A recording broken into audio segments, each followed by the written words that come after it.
ایک سوال یہ آیا ہے کہ اسلامی سال جو ہے وہ محرم سے کیوں شروع ہوتا ہے، صفر ربیع الاول اس سے کیوں شروع نہیں ہوتا؟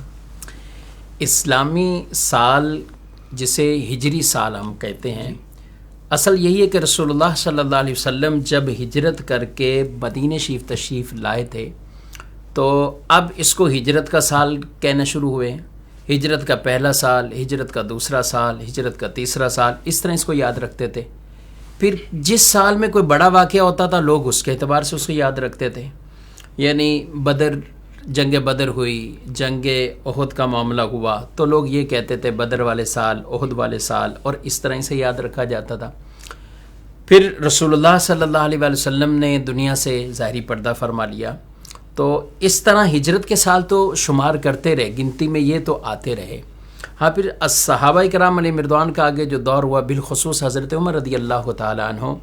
جب آپ لوگوں کو خطوط لکھا کرتے تھے تو پھر آپ کو گورنر یہ کہا کرتے تھے کہ آپ ہم تاریخ بھی لکھیں، اس کے اندر مہینہ کا بھی تذکرہ ہو، اور تاکہ جو حکم نامہ دوسروں تک پہنچے وہ بھی بالکل واضح ہو اور تاریخ کی افادیت کا انکار نہیں کیا جا سکتا. تو بہرحال یہ تو طے تھا کہ ہجرت کے سال یوں شروع ہوئے. اب مہینہ کون سا لیا جائے تو اس میں بعض نے کہا کہ مہینہ وہ لیں کہ رسول اللہ صلی اللہ علیہ وسلم جب مدینہ شریف آ گئے تھے اور وہ ربیع الاول کا مہینہ تھا. جب ہجرت کر کے مدینہ پہنچے تو ربیع الاول شریف کا مہینہ تھا، تو ربیع الاول کو کہا کہ اس کو لے لیا جائے.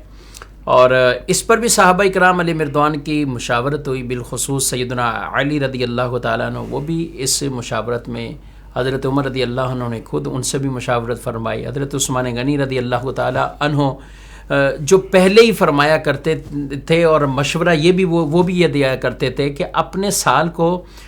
محرم سے شروع کرو، کیونکہ حج کے بعد برکت والا یہی مہینہ، حج سے لوگ واپسی آتے تھے تو اس کو ایک اگلا سال شمار کیا جاتا تھا. اور محرم شریف کو مہینے کو ویسے بھی کئی طرح کی نسبتیں ہیں، اور عاشورہ کے دن کو بالخصوص کئی طرح کی نسبتیں، بڑے بڑے بہت سے ایسے واقعات جو یوم عاشورہ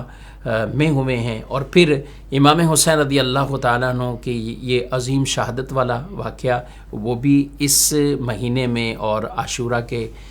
دن میں ہوا. تو خیر، محرم شریف کے حوالے سے اس وجہ سے یہ صحابہ کی باہمی مشاورت کے بعد حضرت عثمان غنی رضی اللہ عنہ نے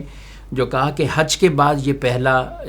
مہینہ ہے تو سال کا آغاز اس مہینے سے کیا جائے.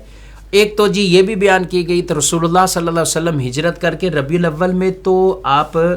مدینہ شریف تشریف لائے تھے، لیکن جو ہجرت کی تیاری تھی نا، یہ سب معاملات وہ محرم کے اور وہ اس مہینے سے ہی شروع ہو چکے تھے، تو اس لیے اسی سے ہی